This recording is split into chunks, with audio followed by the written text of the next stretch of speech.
Axons Unleashed.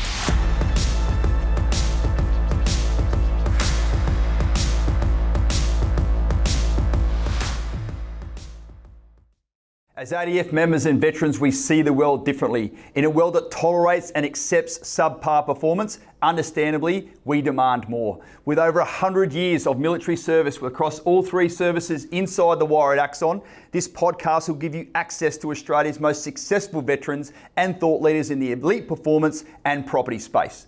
Join myself, Tamara, Dan and Dane as we uncover the untold truths of what it really takes to successfully transition from the ADF, how to build a multi-million-dollar property portfolio, how to start a business as a veteran entrepreneur, and how to communicate more effectively with your partner, whilst optimising the personal performance of every aspect of your life.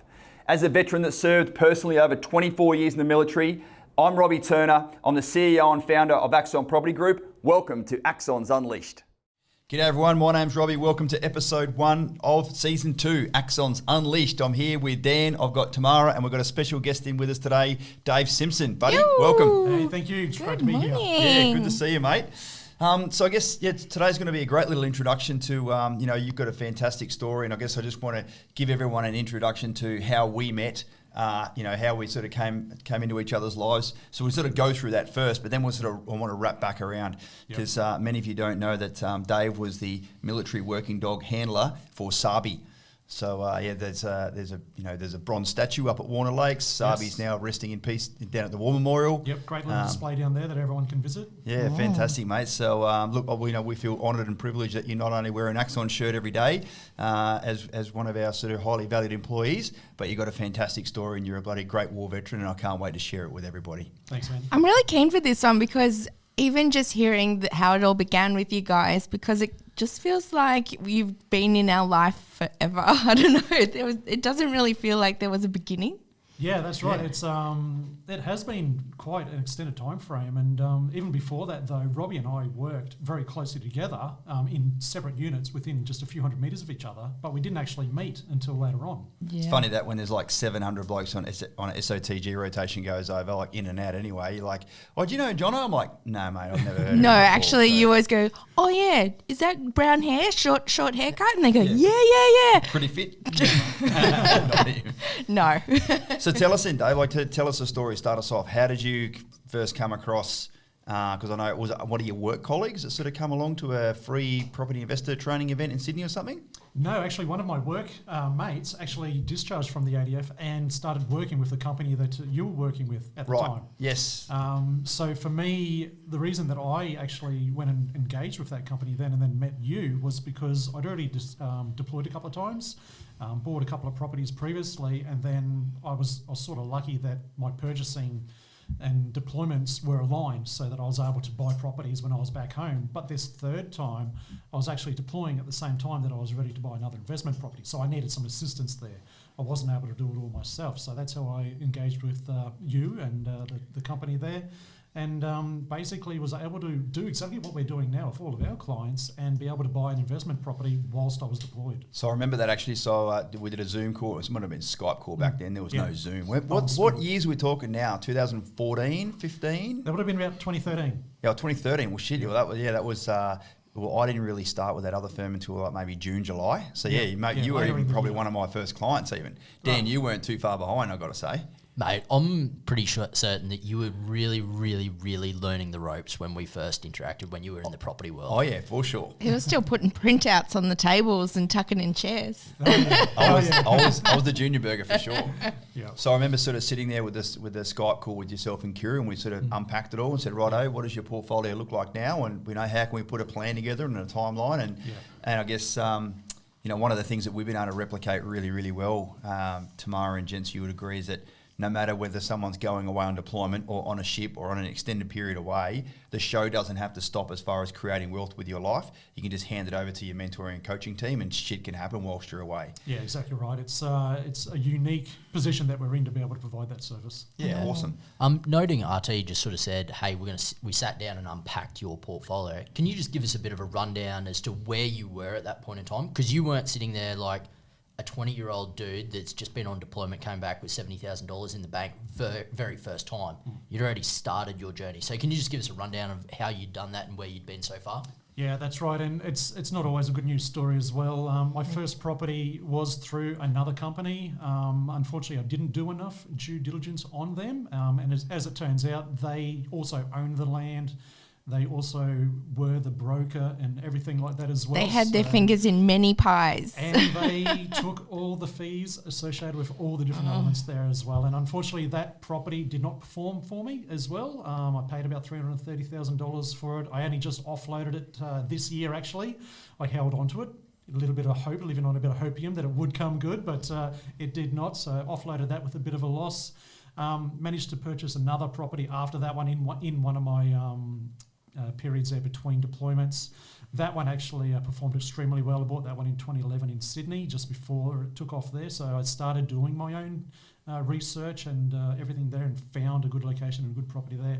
So that one actually performed extremely well, which is why I was then able to buy that third one with Robbie's assistance. Yeah. And isn't it important, those mistakes that you learn, especially early on? And I know Robbie and I especially, early on, we made some terrible investing mistakes.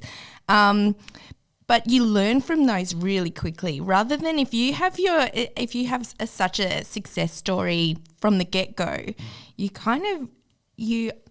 underappreciate what goes into all of, like, what goes behind the scenes and what goes into all of this. So we even find it in the marketing team that when we post things that are mistakes or people lessons learnt, people get so much more value out of the mistakes rather than the success stories. Totally agree. And I've been investing for quite some time now. I've made a lot of mistakes, finance, structure, location, things like that. So I've learned from those, and I'm able to actually now in my role pass that on along to all of our clients, and especially to the new property specialists that I'm training as well.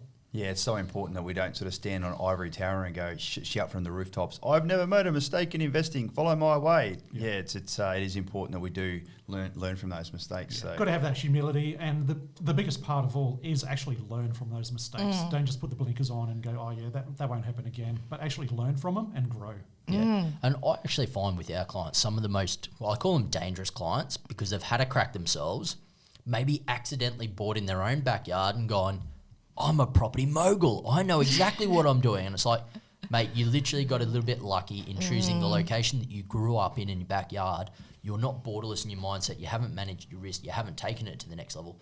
But just because they've had that 1 ounce of success in the very first instance, they've got this really inflated sense of their ability to be able to do something. So you Sim, I suppose, having that first property that arguably it's knocked you down a peg because you're like, hang on, maybe this isn't so easy that I just sort of go out there and offload all of this work to someone else and I give them my bundle of gold and say, you go do it for me. You found yourself in a position where you're like, I need to do my own due diligence as well as being able to rely on that support. Yeah, that's right. And even though I'd purchased and built 3 properties before I started working within the industry, actually with Robbie as well, in that company that I first went to for Robbie's assistance, even though I'd purchased 3 properties before, it wasn't until, I thought I knew a lot about the building industry, building properties, investing and finance, but it really wasn't until I started working day in and day out in the industry that my education really took a massive uptick, and I actually learned a lot. yeah, I still remember that day that you came and attended a subsequent seminar. I guess we weren't really doing online events back then.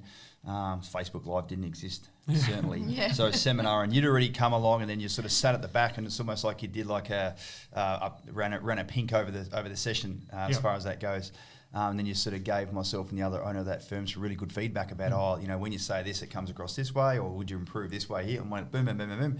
And I remember sitting with a guy, and I'm like, hey, this guy writes really well, and he's clearly very passionate. He's come along on his own volition to allow us to improve, because at the end of the day, delivering something and receiving something is, quite not often the same. Yep. As the saying goes, sometimes the reflection I see is not the same as the shadow I cast. Ooh. Oofed. Wow. Fucking like, yes. Deep. Yes. Wow. Think about that one for a second. I'm glad that's been captured now. Because there's just absolute gems that you come out with, and I don't know where you've got them from. No, I don't plan either. I don't think I've ever heard that. So most people haven't. Totally agree, mate. And for me, prior to that as well, most of my career was training and assessment. So it is quite easy for me to sit down and watch a presentation or see some training and provide feedback on it, which is ties in extremely well with what I'm doing in the company now as well. So we see that with all the new property specialists that come into the business now, and granted, the last 3 property specialists we've recruited have all been through the process as clients, just like you two fine gentlemen as well. And they say the exact same thing. They're like, wow, even though we've now felt and taken the whole process from start to finish, now that we're seeing it on the other side of the mirror or curtain, whichever analogy you want to be able to use there, I don't really understand what goes into making it all happen. Yep. So it was very clear to me that you'd found your new calling after, because 21 years in the military you did? 21 years in the Army, yep. Yeah, yes. And in the last 7 or 8 years of that, I deployed to Afghanistan 5 times. Yeah, Epic. mate. So That is huge. That is fucking epic. Yeah. So there's the first swear word for season 2. If you didn't know, this is an MA 15 plus show. You do now. Yeah. Well, if you've met Robbie before, you already knew that was coming. Yeah. Obviously, then we got to that point, RT, where you've met Simo now. You've provided some pretty good feedback. One of the key themes that we do like to talk about in this podcast is transitions. So I suppose, Simo, can you just narrow in on how your transition actually occurred? Maybe the last 6 to 12 months before you were actually getting out, and then your transition out and becoming a civilian, and a couple of those key elements there. Yeah, sure. My last deployment was 2013, then back to Sydney 2014. I knew that I was going to be going to Brisbane to join the 20 EOD squadron as the warrant officer in charge of training and certification for dogs and handlers deploying overseas. So I knew where I was going to be for the next 3 or 4 years, and I was fairly happy with that. Following that, I knew that I was probably going to go back as the chief trainer for the school and continue training handlers and supervisors and dogs and everything like that. But as you know, investing in property for such a long time, that is another one of my passions. And once I'd purchased that property with Robbie's assistance, and then sitting in on that training session and providing that feedback, I actually sort of thought I would provide that feedback as a bit of a job interview, a semi or quasi job interview. and it worked. It did work. So I was extremely happy, even knowing that I had another solid 6 to 7 years and knowing where I was going to be in the ADF. But with that passion there in investing in property as well, I was super keen to explore that. I certainly followed your transition for that sort of 7, 8, 9 month period, just like yours, Dan, when we sort of first started talking about that in, what was that, May, June 2018, and then you got out later on that year, August, September. Yep. So you do start to follow and track and whatever else. And I remember, Simo, you got promoted to warrant officer, came up to Brisbane, took long service leave, never really spent more than 1 or 2 days in the unit, and then said, see you later, I'm out. Yeah, pretty much the first 4 weeks to do the induction training and dropped a discharge on them. Whoops. Don't ever do that to me. So we enjoyed a good couple of years there working with the other firm. We grew the business, and Tammy, you were certainly very closely involved in our life, and you saw it all happen. And I guess you started to see myself, yourself, and sort of 3 or 4 other guys there, ex-military people, come into a business and successfully transition into the property space as well. Yep. I left a couple of years after that, and I do believe that you stage exited right from that business. How long after I left do you think? Probably only another 3 months or so. Yeah. Yeah, I'd say even less, yeah. Yeah, you and about 10 others. It was a bit of a mass exodus. No names, no pack drills. Yep. But, there was just a changing of the guard there as far as that goes. Because you and I had a non-compete clause in place. Yeah. You did your own thing for about a year, didn't you? So you created, what was that other business you created? Yeah, started my own business called Trove Properties. Slightly different space to what Axon and what you were doing there. Rather than being client-facing, I was then sourcing properties for other businesses to present to their clients. Yeah, and that would have been a good little activity to do, starting up your own ABN, managing your own cash flow, doing your own invoices, like all that stuff from a... Massive learning curve. Yeah. Oh, yeah. We know all about it, don't we, Tam? And if you haven't listened to season 1, go back and listen to that, and you'll learn that, it's almost... It's not easy, and you realize how good you had it just as an employee with no risk, and you just turn up, you do your job, you've got a life outside of work, now we live and breathe business. I was literally talking to a client last night, Owen over in Perth, and he's going to start doing his MBA. He goes, my HEC stats come down to 22, but it's about to bump up by 40 grand. I'm like, shit, what are you doing? He goes, I'm going to do my MBA. He goes, you would have done your MBA, have you? And I'm like, no, but I feel like I've done my MBA on the fly. In life. Yeah, literally, like over the last sort of few years. So then that sort of 12-month period finished, and Dan, you'd already started by then. And well, I was like, hey, we're now starting to gain a real bit of traction as far as Axon's standing in the workforce. We're now going to need some assistance. Yep. So we basically had that conversation. We're like, hey, Dave, even though we're sort of communicating with you through another third party to keep those that relationship open, would you consider basically coming in and start wearing an Axon shirt? Yeah, it was a great opportunity for me. Trove Properties was bubbling away, not to the level that I thought or expected. You guys were doing a lot of great work, and I always loved working with you and with Tammy. So yeah, it was just a natural progression for me to accept that. Yeah, and I guess sort of that happened, and then fast forward, you're still here. You've certainly you're the senior property specialist now. You're the training developer. People come in and sort of spend even a couple of weeks with myself and Dan, just sort of getting their feet under their desk, and then boom, we hand them over to you, and then you take them through, how to present the research, how to present the process, how to present the risk management guide, how to put the property pack together, what goes into the contracts, how to provide that support through the finance, all the way through to land settlement. And we've kind of noticed, like when Robbie sort of trains someone, he forgets what people don't know. So because he's so passionate and, driven and results driven, he kind of focuses on the big picture. Whereas I think you, Dave, really focus on those really intimate details of the process of everything that we do. And so when you train people, they just, they come out so much better. No offense, Robbie. No offense taken. You're absolutely right. And, Dan, I know you and I spoke a lot about bringing Dave into the business, and, what were your sort of first impression? Because you guys didn't know each other beforehand, correct? No, that's right. Yeah. Jeez. As they say, good friends stab you in the front. I'm like, you're right beside me, and when and you'll know why I'm like, I've got to be a bit careful here after you hear Simo's story that we will get to in a couple of minutes. Correct. But from my perspective, it was very, very fortunate in timing as well, because Simo came and joined Axon about 1 month before I had to take a few weeks off because my eldest child, James, was about to be born. And I'm like, this is really, really good that we've got someone who's competent that can come inside the door straight away and really get their feet under the desk, because I didn't know what the cyclone was that was coming my way with a child coming into my life. And I still remember it's super fortunate for Axon and all of our clients out there that Simo did come in, because I was just hit for six for the next 3 to 6 months after James turned up. So Simo brought with him, I think, a high level of due diligence. The checks and the balances that Simo would do was, I can probably stray a little bit towards what Robbie does as well, where I fly by the seat of my pants a little bit more than what Simo does. Yeah. But Simo's very grounded, methodical, process driven, and able to take people through in a slow manner as well. So yeah, I think he brought a very strong balance to the organisation at that point as well, where you had RTE and then Simo they're almost very divergent in nature when they're sober.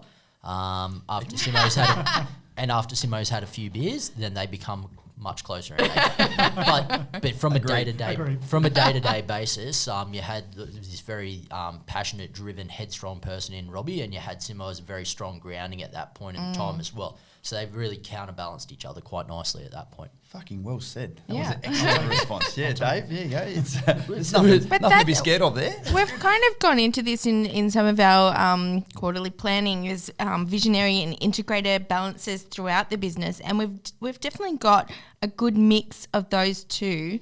And it's not hard and fast. You're not one total you're not just a visionary. I know, Robbie, you are majority visionary, but you're also a great integrator when you need to be. And the same with Dan, you're also, you're quite balanced in terms of visionary, but also the integrator stuff. Whereas Simo and I are pretty strong integrators. We get shit done. I was speaking to Simo the other day, and I'm like, what's the most exciting bit about this? And he's like, Oh, it's the numbers. It's definitely it's all about the data and the process and the numbers for Dave, and he like literally loves that stuff. It's not about the colours and floor plans and the photos or anything like that. It's like just ones and zeros, mate. Just give me the data. I hear you. That's what even some of our investment properties, I've never even seen them. I'm like, what's the numbers? Yeah. So, mate, yeah, it's fantastic to have you on board. I just wanted to provide everyone a quick little 20-minute catch up there about how we came across each other, what your military career entailed, how you transitioned from the military, and here's a question without warning for you: if you could give yourself, how long have you been out for now? 5 years. 5 years. Yep. What would today's Dave say to Dave, who was about to be promoted to warrant officer and move up to Brisbane to say, hey, you don't know this, but you're about to get out in the next few months? What would today's Dave say back to that guy? Because all the listeners right now, because, like it or lump it, ladies and gents, it's not if you get out, it's when you get out. Everyone becomes a veteran at some stage, whether you do a day or 21 years or 24 years or however long, you've done.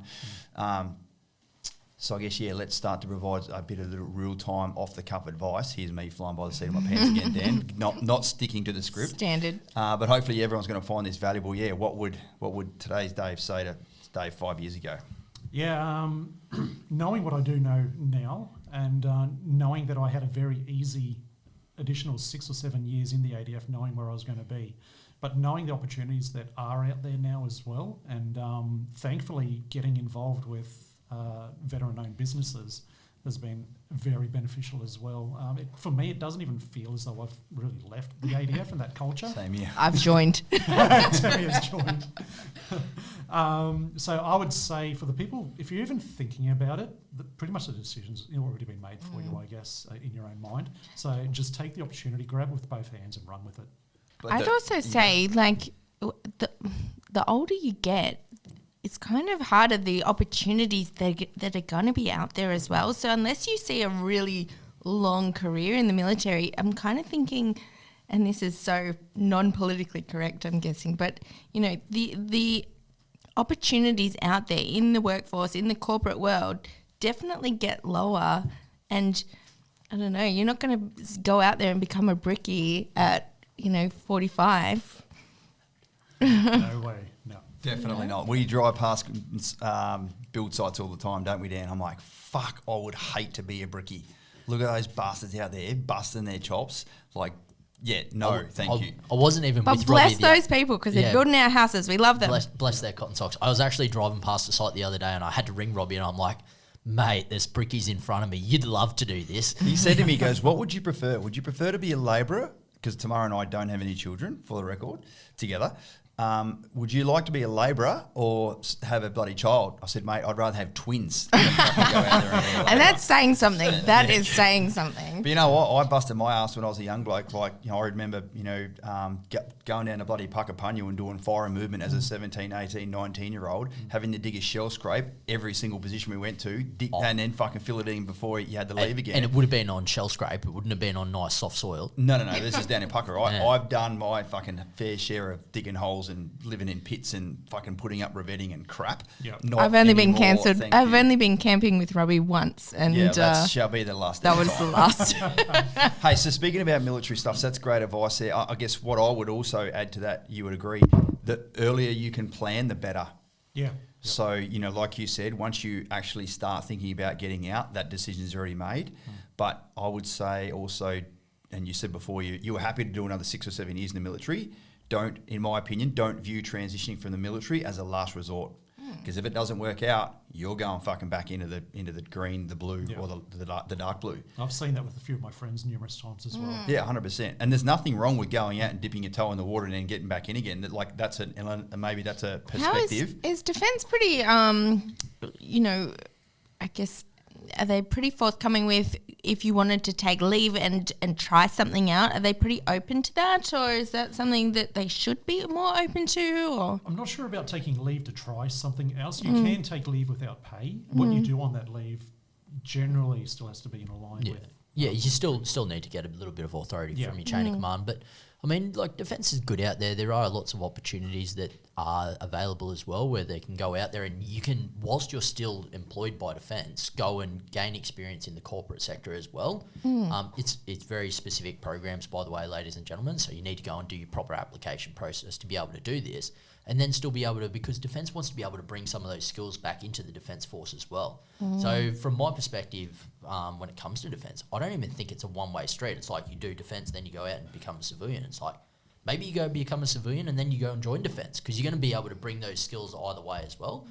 So it's not a single sort of direction from that perspective. The reason why I bring it up, so you're absolutely right, is that one of the questions they asked me during my officer selection board when I went from sergeant to captain, they're like, so what if this doesn't work out? It's very clear to us that you do want to transition to be an officer, but what if we say no? What's next? And I was like, well, I'm happy being a senior NCO. I'll probably get promoted to warrant officer in another couple of years' time, et cetera, et cetera. So I'm happy in the service, and I'm positive that answer provided, enough, a little 1%er for them to go, all right, this dude's not just doing it, for personal reasons. He's doing it to contribute to the greater organisation because he's going to stay anyway. Yeah, you certainly didn't have an up or out mentality, basically. Yeah, fantastic. Mate, so let's go back to, so you said you did 5 deployments to the Middle East. Yes. What was that in the last how many years? 5 deployments over 7 years. Yeah, mate, that op tempo is crazy busy. Yeah. But you know what? There's hundreds of SOTG guys and some girls, I guess, in those support roles that would, probably 2 sheds us out of that. And shout out to Kira for that. Jesus. Yeah. Well, I don't know, luckily, but Kira's a very strong woman as well. So Yeah. I only did 1 deployment before I met Kira. So she's had to live through 4 overseas Yeah, deployments power with me. to her. Yeah. Gosh. So those 5, just so we sort of set the scene, those 5 deployments were as a EDD handler. Correct, explosive detection dog handler. Yep. So, and then there was one particular deployment and one particular incident on said deployment. Yes. I just sort of want to nail that down The a bit story. more. So, mates, we've got give him the chance to build it up. got about 20 minutes or so. So over to you, mate. Tell everyone the story about what was going on there, who was involved, and then what happened thereafter. Yeah, sure. So Dan loves to give me a bit of grief about this story. You've got 18 minutes more than I normally give you for it. So Yeah, normally it's a quick fire one, but long story, can go for a long time, but I'll give you the slightly abridged version and not too much there. But I did join the army initially to become a dog handler. Back in 95 when you went to recruiting, you didn't actually know you told them which corps you wanted to go to, but once you got to Kapuka, you had to write down your list of 3 options there. I remember it well. I wrote engineer on all 3. Bit of a dickhead, young 19-year-old, but It worked. it didn't work. Oh, Actually. that's right. You went to the Raw Regiment first. Correct. They said they wanted a couple of the smarter guys to go to air defence. I don't know if that was just trying to bloody sway me or pump me up a bit, but I didn't really get the option ultimately. Off to training to be a missile number, so within artillery. So they said once you get there, give it a go for a year or so, and you still want to be an engineer, chuck your core transfer in. The School of Arty would have been up at North End still then. It was, it was really good up there near Manly. Yeah. I went up there and did my gun course in 1990, SIG course in 92, and then OPCP course I think 94, 95. Yep. So that might have been another time that we even sort of crossed paths up there in that sort of 90. Potentially, it would have been there 95, 96. Right, there you go. Of course, there. Actually, I did see a photo of you the other day in Solomon Islands, 03. Yep. I was there then as well. Oh, there you go. But for the most part, the story of Sarbi, after I'd core transferred into engineers, I did that for about 4 or 5 years, worked my way up to corporal and instructor at the school, and that's come to about around 2005 when I trained Sarbi. Spent that year training her, 19 weeks at the school, and then continuation training for the rest of the year. Tell us about Sarbi. What was she like? How did she sort of progress through training? And tell us about the bond you guys started to form. Yeah, Sarbi, she was, even though I've had about 5 dogs over that 17 odd years as a dog trainer, Sarbi is by far the standout. Just her personality and her traits and her loyalty, I guess, just astounded me. And I did train her from the beginning. Her and her brother were both recruited at the same time. Sarbi. And What sort of Rafiki. dogs were they, just for those dog lovers out there? Yes, Newfoundland cross Labrador. So decent sized dog, nowhere near as big as my horse at the moment, but still a very big dog. Quite an alpha personality in a female dog as well, which is a little bit interesting. But she was so easy to train, so willing to be trained. Part of that is the fanatical ability, or the fanatical retrieving that the dogs have. That's how we train them, based on that. So throughout training, she was gold. She was so easy to train. I was a little bit blessed in that aspect. Did you start to really feel that sort of bond with her? Did you know that something special about her was sort of, was evolving, that you were part of? Yeah, sure. I didn't have a massively strong bond during training. It wasn't until just after training where we were doing an exercise out at I think it was Coltana, of all places, in the middle of Australia. Some people know it well. We actually got the opportunity to spend 24 hours a day together. So eating, sleeping, training. And there was one instance there where we were out on operations, training operations of a night time, and picket time came around for myself, and one of I think it was the officer for the platoon or whatever we were with, came over and tried to wake me up for picket, but Sarbi saw him coming, stood up, growled, wouldn't let him come near me, so I got to sleep in that night. Oh, true story. He's like, he must have thought better of it and went, he did. I'll go do Simo's extra hour of picket. He did, Oh, that's indeed. gold. So, and it was after spending that much time with the dog that the bond actually really solidified there as well. Yeah, nice. Everyone at home is right. Oh, now, where do I get one of these dogs to protect me from picket? Yeah. So then, tell us about the actual deployment where the Sarbi, legend was born. Really, when was it? Who was there, etc. Yeah. So following training in 2015, we did actually go down to the Commonwealth Games in Melbourne as well as part of TAG East. Any counter-terrorism operations there as well. I did deploy prior to that incident with Sarbi in 2000 and what are we up to now? 2007. That I was released from SOCOM to go and work with land forces there. So we did that deployment. It was fairly benign. It was supposed to be a reconstruction task force, but I guess through that, after we would build a bunch of schools and wells and things, and the Taliban just kept coming in and smashing them, the operations did start changing to more of a security operations as opposed to reconstruction. So back home for about 6 months, and then next deployment, and that's when my deployment on and off cycle really started there. So 2008 was in support of the SAS, so myself and the EOD tech and our section there of combat engineers was supporting one of the troops there. It was actually the troop that had Mark Donaldson VC, which is actually with the actual contact that that had Sarbi and myself involved as well. Right. So just to be clear, the incident that Mark was awarded his VC, that's you were there. Yes, correct, and that's the one where Sarbi actually her whole story comes about. So we'd done a number of patrols. We're out and about in the vehicles. To start with, I think we're still in the long range patrol vehicles. Yeah, the I remember that. Before switching partway through that partway through that deployment into the Bushmasters. Yep. Yeah, quite a different vehicle. You lose a lot of your situational visibility of the area, your situational awareness, because you are locked in a bit of a tin can. I literally remember back in 2005 when SOTG 1, we went deployed over there. So there was a platoon of commandos with a company of SAS, and then we were given the Bushmasters as a bit of a trial run for the first time. And they were known as the steel coffin. Yeah. But you're absolutely right. You sit in the back of them, you've got no idea where you're going, what you're up to, but obviously you do have a little bit extra protection. Yeah, that's right. So a number of operations throughout the area. We a lot of our operations at that time were based on the concept of targeting high value targets, Taliban high value targets, HVTs.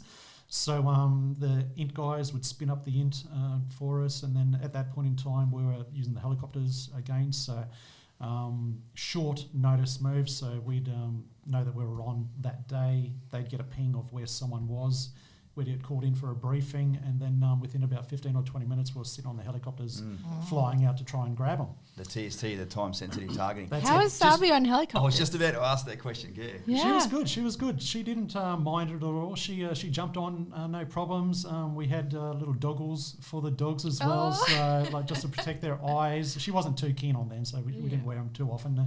As well as hearing protection for the dogs. Do they have to rappel down? I have fast rope and rappelled with Sarbi previously, not on those operations though. Yeah. Yeah, so that's a good fun as well. Wow. So you guys were in vehicles for this one particular incident, though. I understand. For that one, we did actually fly up to Kazurazgan in Chinooks. We were chasing once again another HVT, high value target up there. By the time we landed though, because it was a fairly decent trip, and unfortunately he had moved out of the area. In saying that though, we then couldn't get a lift back for about 5 or 6 days, so we decided to help out.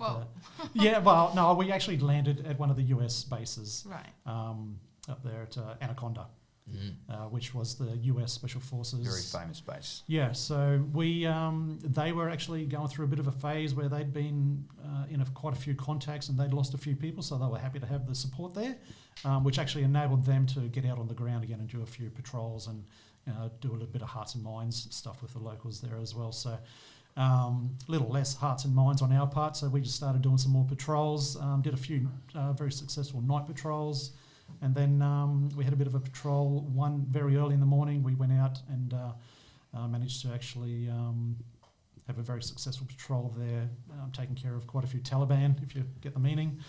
But I was wondering how you were going to. Were you in there? Like as I like to say, you're able to quell that behaviour. Yes, absolutely. So you were in the US vehicles at this stage? Yeah, they were rolling around Humvees. They had the style where it was like a ute style, so they had the 4 doors on the front and then a ute section in the back with either a 50 cal mounted on the roof or a Mark 19 grenade launcher. These sound a lot less protective than those other ones you were just talking about. Yeah. It'd be like sitting in the back of your blue ute. Mate, my blue ute would probably hold up better than a Humvee in an IED. Yeah, so all the US guys were sitting inside the vehicles, and all the Aussies, the SAS guys, and us 2 engineers were sitting in the back in the tray. They're like, these are our fucking vehicles. Get We're away. in the front, you're in the back. Pretty much. That was such a great impersonation. Right. It brought me back. I thought I was there.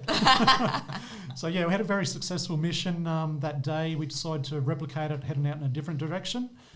We sent some of the SAS boys out the night before. They took up overwatch positions on some of the mountains, and then the mission basically was to head out into the valley where they were, do a loop around, drop some guys off, let them go for a bit of a wander, see what we could see, and then make our way back. The intent was to make our way back down a different route, but unfortunately there was a rock slide which closed off the route that we were going to take, and unfortunately we had to come out exactly the same way that we'd gone in. And as we know, for stuff in Afghanistan, if there's a choke point, if there's a single point of entry, or ingress and egress as it's known, that's danger Will Robinson. Yep. And they know that's the case too, right? Yeah, absolutely. They're like, look at these fucking silly white boys. Now I'm going to do an impersonation of an Afghan. Look at these bloody silly white boys going in that way. They don't know there's only one way back out. Let's fucking set an ambush for them. Yep, that's exactly what they did. So we rolled in, we stopped at a few places, we took some small arms fire and took care of that, rolled through.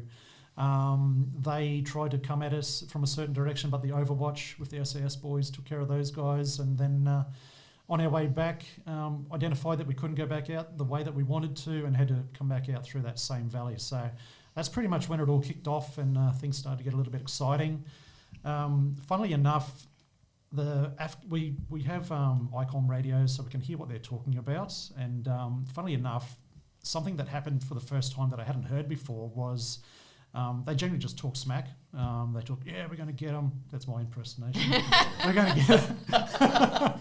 We're going to get them. Once they get here, we're going to attack them and destroy them. And that was planned throughout the whole day. But on our way back, someone started talking like that and started talking on the radios, and they were told to shut up. Chupsha. So we had interpreters there, and they were telling us, relaying to us that, this is a little bit different. They're actually stopping everyone from talking. They're not allowing them to talk and say and basically talk smack again. So for us, that was a bit of a warning that this was something different. So I actually put my Peltors on, which is my reactive hearing protection, put my protective baseball cap on and What? With your Under Armour t-shirt. that's it, fully protected. Oh God. And my ballistic glasses, so my Oakley glasses. So he was looking full operator, is what he said. He had his baseball cap on, Fully his spec. sunglasses, and peltors. Yeah. Call of Duty, come and get me. And it wasn't too long after that, actually, that it really all kicked off. We'd come down into a valley. We had 5 Humvees. The first one and the last one was the Afghan security forces, and then the 3 middle Humvees with the US forces, probably about, I don't know, maybe 12 of those guys, and about 12 of the SAS and 2 combat engineers, myself and the AD tech, were in the 3 middle Humvees. The first Afghan vehicle came around the valley there. We came around and went down a little bit closer towards the road. And then from a compound, maybe 100, 150 metres away, they launched the attack from there.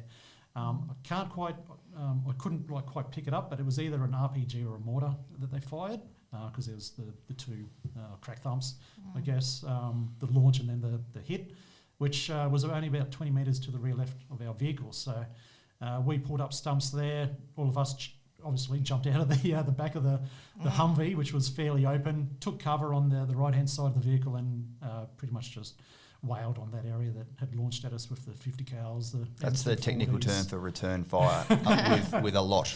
Yeah. Whale. 60 mil mortars and small arms, all of our small arms as well. So we sat there for a little while, manoeuvred a little bit from that position. I found myself in between 2 of the snipers. They were facing forward and I was facing out to the rear, covering a bit of a green zone behind us. And as I was out the back there, I could see, and it was a little bit different to the fire that we normally see from Afghanis. Instead of long bursts and unaimed shots, there was a lot of single rounds coming in.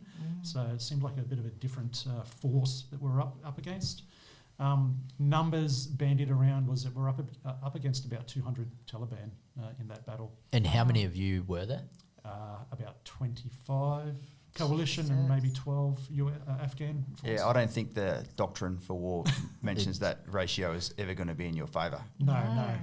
But and we had no cover except for the vehicles as well. So while we were in that first bit of the contact there, I was actually seeing some rounds being walked in on the snipers, like 15 metres out, 12, 10, 9, 7. And I said to old mate, you'd better move, they're coming in on you. So we jumped back up and moved back behind the vehicle. Old mate's also the technical term for, I can't say that guy's name. The other cat, yeah. The other SAS guy. So it was about that time. We also had our JTACs, our Joint Tactical Air controllers, calling in some fast air as well, jets to drop bombs and do some gun runs. So just before that happened, one of the US guys that was manning one of the 50 cals in the middle Humvee was actually shot in the hand, and that's when we realised that it wasn't just a force in front of us, but we're being engaged from the rear as well. Wow. So a couple of the rear vehicles changed guns there and fired on that location.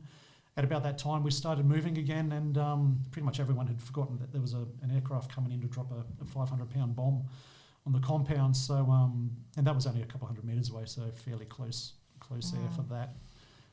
Just let me jump in for a second. I'm loving this, but noting we're sort of speaking about Sarbi today, give everyone a bit of an insight, like how do the dogs react when there is this stuff going on, this chaotic events? Even though you've got your hearing protection on, it's fucking loud when it's happening still, and there's dust and crap going everywhere, and people are trying to talk and communicate, but you can't really hear each other. So And hand obviously, signals the and training. dogs pick up on your heart rate and your emotional, the vibes that you're putting out, the emotional energy that you're doing. Yeah, So absolutely. that's huge. We do training with the dogs for combat, and the dogs learn to stay glued to our side, basically. And I can walk backwards, forwards, left, right, spin, and she'll stick right on my hip. But when there's firing and gunfire and noise and things going like that, some dogs may not be as okay with it. Obedient. Yeah, but Sarbi was absolutely gold. All of that pass there that I was talking about, Sarbi was perfect. She was moving with me, anticipating my moves, and I was able to fight without having to actually take a hand off my weapon or actually think about what she was doing. So, very thankful for the training that we had done previously. As with any defence member, and especially SOCOM, training is everything. The drills over and over and over again until it's just muscle memory is extremely important. Says 500 pounders come down, and they make your heart shake. Yeah, don't it they? did, and we didn't get any more fire from that sector, so that was good. That behaviour was stopped. Yeah, that behaviour stopped. So we picked up and started moving again. We decided not to get into the back of the Humvees and basically be a stationary target there. So as the cars were rolling, we were running beside the vehicles, staying on the right-hand side for that part. But as we started going through, it became what basically is a rolling ambush. The Taliban would take up positions on the left and right as we were approaching. They would engage us from whatever side they were on, and then the people or the Taliban that had just engaged us would then run forward, overtake them, and then take up positions again in front of those guys. So they'd be bounding back around. Yeah, exactly. So unfortunately, it wasn't just the one engagement that we could get out of quickly. It actually went on for about 3 or 4 hours. I was going to say, how long has this been going for so far? That's probably about 20 or 30 minutes up until that point in time. All up, it was probably about a 4-hour engagement, and we're basically running and gunning the whole time. Sure. And I can only imagine that would feel like a bloody lifetime. Like when you're in the middle of that, every 5 minutes would seem like an hour. Yeah. So rolling through from the 500 pounder coming down and a few gun runs from the fast air, we were just basically taking cover on the side of the vehicle, which was getting the least amount of fire coming in. So on the right-hand side, if we're getting shot at from the left, switch sides when it starts coming in on the other side, and just maintaining that sort of tempo until we're actually getting equal amounts of fire left and right. So I found myself at the back of one of the Humvees in a group of about 4 or 5 guys, taking a bit of shelter in a small triangle back there. And the Humvee sort of sped up a little bit to go through a bit of a gully, and at that point in time I was sort of looking to the left and I saw an RPG. Even though they're quite fast, you can see them travelling through the air. One came and actually went in between the Humvee and our small group of guys there. And I do know that at least one other person saw it because we both said holy shit at the same time. That hit the ground about 20 or 30 metres to our right and exploded there. We'd only made it another 10 or 15 metres, and then another one came in, exploding just to our rear left, probably only about 5 metres away. That knocked over a couple of the guys, a couple of the other guys fell over them as well. I took some shrapnel behind my knee and just in my back at that point in time. I do know that Sarbi took a bit of a hit as well, or it may have just been the concussion, because she actually whimpered and made a bit of noise and was crawling on the ground at that point in time. So helped a couple of the guys up, and then we just kept moving. But it was that point in time where actually Sarbi became disconnected from me. A bit of shrapnel had severed her lead attaching to my body armour, so she was actually free from that point in time. Can you feel this shrapnel? Like, is it like burning your skin, or what is that feeling? I was pretty much running on adrenaline for 4 hours. So even though I'd taken the hits and I could feel a numbness, it wasn't enough to stop me. So I was still operational throughout that. Same for the other guys that got hit as well. They took a fair bit of shrapnel. They basically, the 2 guys that was sort of on my slight rear left, sort of shielded me a bit. So I took probably the least amount of shrapnel in that small group at that point in time. But Sarbi, I did see she was loose. We were taking a lot of fire and I just couldn't get down to where she was. She was about 20 or 30 metres away from the Humvee. I did see though that she was running parallel to our direction of travel. So I thought it actually better to actually leave her where she was, because I could see she wasn't being fired at. There was no rounds kicking up around her or anything like that. So let her run free for a while. I focused on fighting, maintaining eyes on when I could. And we just rolled through like that for some time. We had to stop every now and then as some of the SAS guys took serious gunshot wounds or shrapnel wounds. We'd stop every 15 or 20 minutes, I guess, for someone to be patched up. There's some very serious injuries. One of the guys was shot through both legs, so we had a little bit of a stop there while he was patched up and put back on one of the Humvees. I actually was on the shortly after that or before, I can't quite recall, but on the left-hand side of our Humvee, and I was looking back and just checking on the vehicle behind as well, and I could see one of the guys there. And if anyone has ever been at the range or fired a weapon and they get a bit of hot brass down their shirt, I could see. Everyone should be nodding their head right now going, if you're in the military, this has happened to you, guaranteed. I could see him reaching under his shirt and body armour as though that had happened, but what had actually happened was he'd been shot in the side and the round had actually travelled up and through his body, and so we had to stop for a while, get him patched up, so another very serious injury with him as well. So at this point in time, becoming extremely aware that a lot of people were being shot and injured was starting to weigh on our minds, and we're trying to get out of it as best we can. But we just had to keep fighting. And it was only probably another, like everything seems like it's only 20 minutes on and then 20 minutes on and 20 minutes on. It pretty much was. It was just constant like that in between things that were happening. Travelled on a bit further. I was on the right-hand side of the Humvee this time. One of the guys was in front of me. I had someone behind me, and we were jogging beside the vehicle.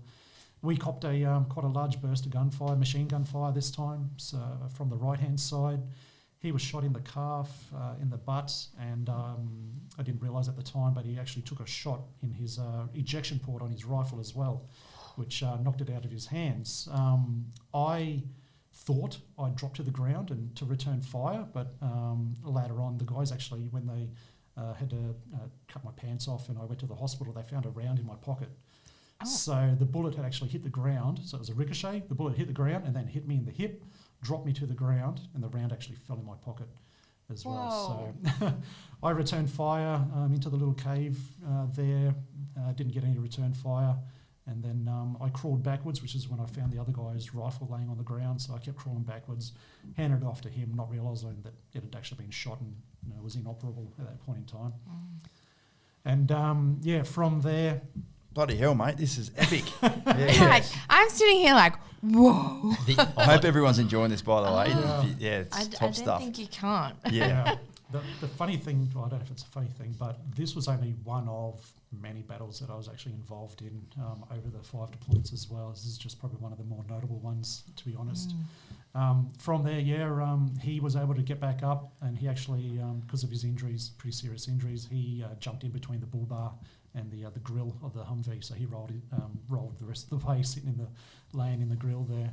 Wow. I was still up and about. We'd gone for a bit more. Then I was starting to get a bit tired at this point in time.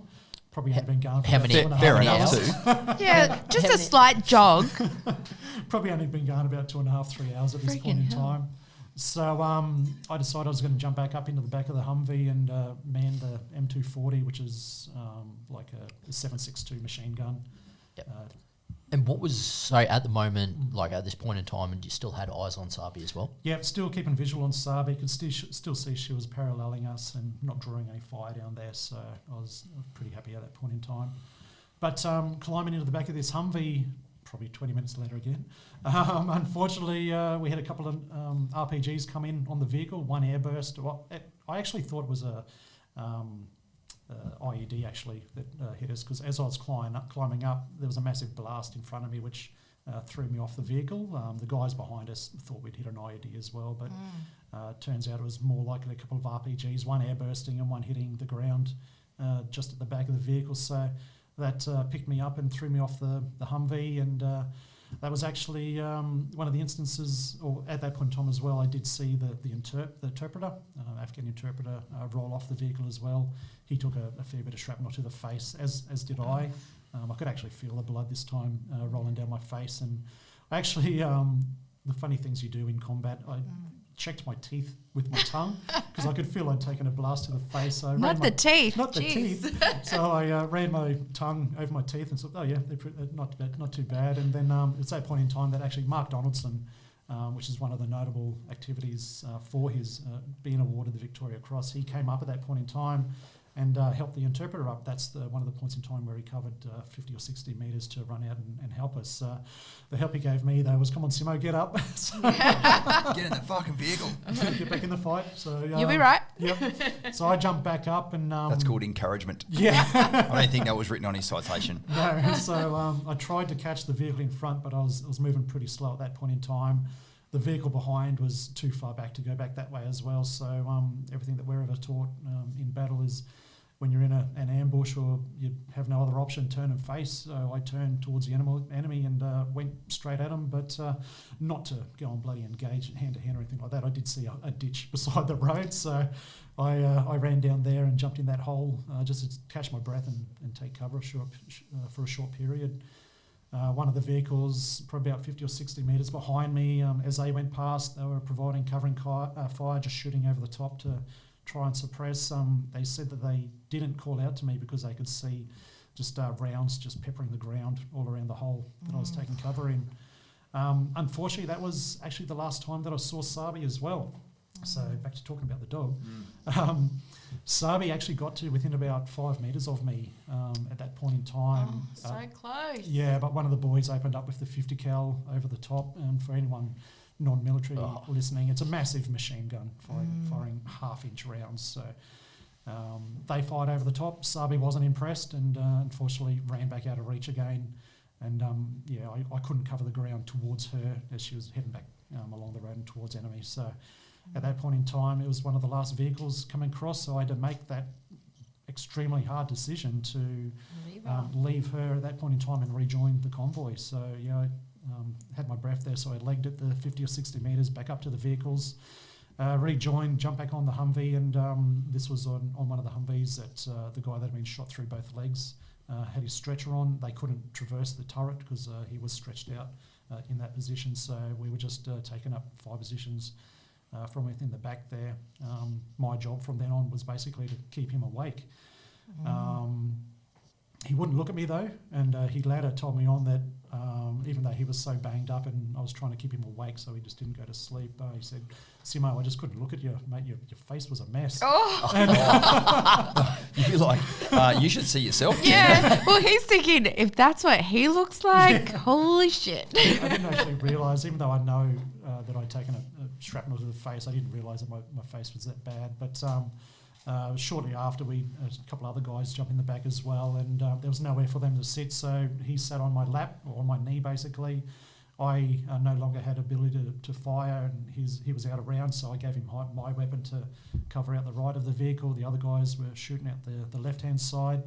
One of the guys at that point in time said that they saw Sarbi as well back in the distance, so that was another bloody gut-wrenching time, knowing that we could try and stop the vehicle, but I knew there was, of the 11 or 12 Aussie guys, 9 out of the 11 or 12 were shot and fragged, and a few of them quite seriously. So we couldn't. I didn't actually ask to stop the vehicle. Sorry for my ignorance, but did anyone die in there? One American died, the American dog handler actually. Right. He was shot in the head, even though he was wearing a helmet. It was one of the crew helmets that had the headphones and things, so through one of the unprotected portions of the helmet, unfortunately. So you got out of that alive, yes, thankfully? Yes. Fuck, what a story, mate. I haven't heard you tell that in that much detail for a long time. It's normally like the 5-minute version after 20 beers on Anzac Day. How were you feeling as you were egressing the area and going back to base, knowing full well that you'd now, left the dog behind, to use that term, or you'd been separated from her? Just give us a bit of a sense about how you were feeling in the next couple of days. Yeah, we got back to the FOB Anaconda, and then we got the choppers in, and all of the severely injured guys were chopped back out to either TK or one of the other hospitals there. I was actually in hospital for about 10 days with my injuries, a couple operations to get rid of all the shrapnel, the steel wire brush, I guess, to debride all the bits and pieces. You just get the toothbrush out. Yeah, mate. that's It's it. better than I did a good job, mate, because you're a fine-looking individual now. Thank you, Robbie. Too kind. But even while I was in hospital, I was still getting. I'd made good friends with a couple of the PSYOP guys from the US forces there, so they were maintaining comms. And as it turns out, Sarbi was picked up by the Taliban in the area, and rather than killing her or whatever, they treated her as a war trophy. So, for example, if the Taliban capture a Stinger missile launcher or a high-value weapon of some sort, rather than use it, they keep it as a trophy and as a bit of a war trophy and a bit of a status symbol.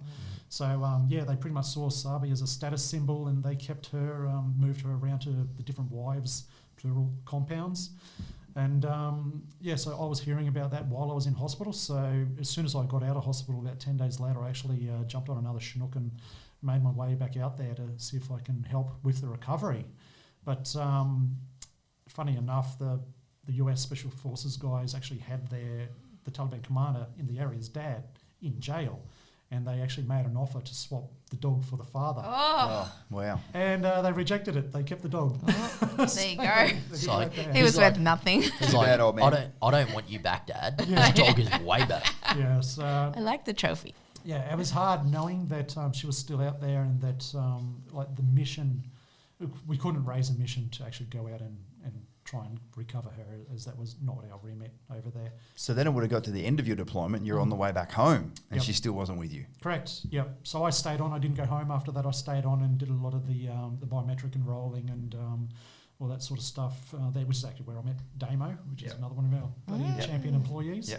But certainly, eventually, you would have returned to Australia. How was that feeling sitting on the plane, going? It was tough. Another one of those moments where you have those realizations that you've left something behind, a part of you which had been a part of you for quite some time, and a very intimate part of you as well. So that was extremely hard. That emotional connection. Yeah. Knowing that she was still out there though did help a bit.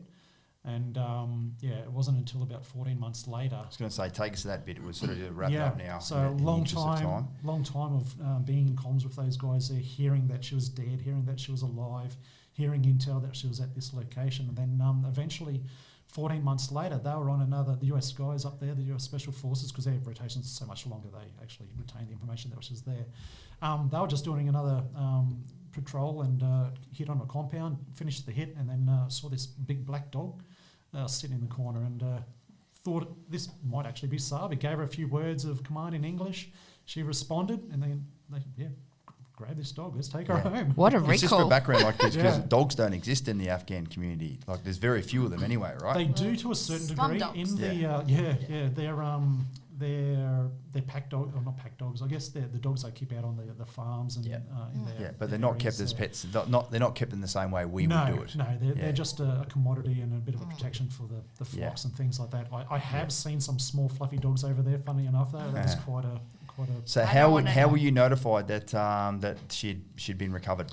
I was at that point in time. I was over at the School of Military Engineering training another dog to deploy again. I was getting ready to actually deploy again when I got that news. It was a phone call. The guy that actually trained Sarbi's brother beside me at the same time when we were doing that training, he was the guy that was tasked to actually identify whether it was Sarbi or not. She had to go and get a microchip scanned with the US vets there as well. So they let us know that yes, indeed, it is Sarbi. Which then began the saga of getting her home because she'd been away from our control for so long.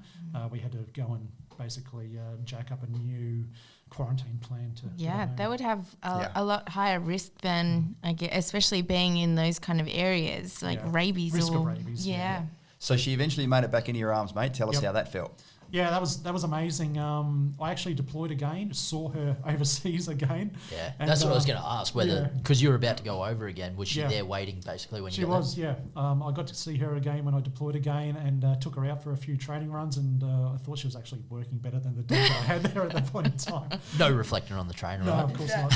So I actually wanted to bloody keep her and keep training her, but they wouldn't have a bar of it. So, she went off to Dubai for about, or Abu Dhabi for about 6 months to spend some time there before she could go home. I went home, and a few months later, she actually made her way home. Once again, she came back into work first, and I did some training with her and sent up a request to the CDF to say, yep, here she is, she's working fine, no adverse effects, can I keep working her? He said, no way. There's no way you're going to work this dog and have something go wrong again.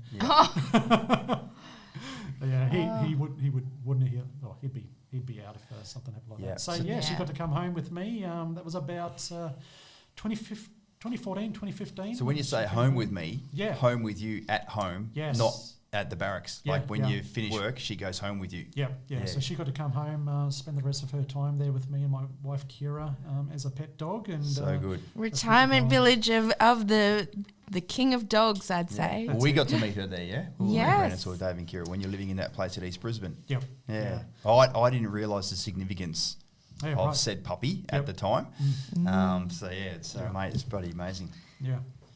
And All right. so now, obviously, Sarbi sort of lived her retirement years, Yep. and then she's been. There's a park in Brisbane. Tell us Yeah. about the park. Out at Warner Lakes, there's a park there that has a brass statue of her, just as a bit of a memorial. So there's a nice park there that there is a dog park there as well if you do want And to take she your got dog. to go there, right? She did. She actually was still with us when they did the opening of the park, so she got to be there for the opening, which is fantastic. And then it wasn't actually too long after that, so we're very lucky to have her there. She did pass away, and the Australian War Memorial was, I approached them at that point in time as well to see if they actually wanted to, might sound a little bit crass, but if they wanted to stuff her and have her on display there, because her story is amazing. Yeah. And the feedback that I have received since the display opened for Sarbi there is phenomenal. We've had so many of our clients even comment when they go down there, they're like, oh my God, I've just seen Sarbi. I've seen her little booties down there, her little desert booties, photos and everything. And they get so excited. They're like, I know that guy. Yeah, that's it. So if anyone does go down to the War Memorial, definitely check it out. Yeah, absolutely. It's a great display. Yeah. Absolutely. Mate, I remember in the preparations for this yesterday, and we're sort of writing some notes, and I just wrote a one-liner. I'm like, everyone is blown away by Sarbi's story. And everyone chuckled in the background. They're like, ha, ha, ha, that's cute. And I'm like, no, you'll be blown away by this story. I mean, wrapping back around, Simo, because you've got an amazing story, Sarbi's got an amazing story, and you guys collectively sort of bring that together. What are some of those things that you've now really taken from that, from those experiences, from your time in the SF community, being a world famous dog trainer, etc.? Like, what's some of that stuff that you've now brought out into the real world, and I suppose into Axon, I suppose? I think actually Robbie touched on some of that a little bit earlier when he was talking about the processes and the systems, and myself being extremely detail oriented, process driven. That is what is drilled into me in the ADF and SOCOM especially, in the drills and the processes that you take to actually enact anything, which enables us to react. And I'd say that's how you train dogs as well, right? These like repetitive drills, knowing the details, going, repeating the processes, getting your processes right. Yeah. I actually liken it to training a property specialist. By the way, Shout out to our property specialist, also known as Dave's Dogs. I'd like to take it one level higher, but the reason you do the processes and the checklists and the devil in the detail is to achieve the mission and have that will to win. Yeah, that's right. That's another thing that certainly the military gave us, is that we don't take no for an answer. We achieve the mission at all costs. Yeah. We work, at high levels of teamwork to make sure that everyone gets there and gets home as best as we possibly can. And no matter what adversity comes our way, we always find a way to win. Yep. And that's exactly what we do for our clients, quite frankly. Yeah. Oof. You're coming out with some pearls today, Robbie. All right, there you go. So what a way to start season 2. Dave, thank you so much for coming to join us. I know everyone's going to love that. It was a little bit over 1 hour session, which is a bit longer than normal. But hey, I don't know about you, but that last half an hour flew by, almost like 20-minute chunks. I was just like in awe. I'm sitting there going, holy shit, this is epic. Ladies and gents, if you loved what you just heard then from Dave Simpson telling his story about Sarbi, go ahead and give us a 5-star review. Share this with all your mates. There is a story to be told there, and a couple of little gems there about what Dave Simpson was going to tell himself about how to transition from the military, and certainly what he learned from the ADF about how to now be a successful veteran working in another business. And who knows, if you've got some questions, we can always get you back, Dave. I'm sure you'll come join us again. He needs to come back to tell some of those other stories that he alluded to then, that he's this is the famous one, but there's way better ones. So I'm like, you're coming back for those. All right, have a great day. Thanks for joining us. See you later. Cheers. Hey, thanks for tuning into today's podcast. If you enjoyed listening, make sure you give us a 5-star rating, hit subscribe, so you'll be first in line to get it in your inbox every week on a Tuesday. Whilst you're at it, open up your favourite social media app, be that Facebook, Instagram, LinkedIn and YouTube, and connect with Axon Property Group. This is where you'll see us every day sharing the secrets of creating multi-million-dollar property portfolios and performing to the highest levels of your life. You'll get exclusive behind-the-scenes access to what it really takes to build a life that you love.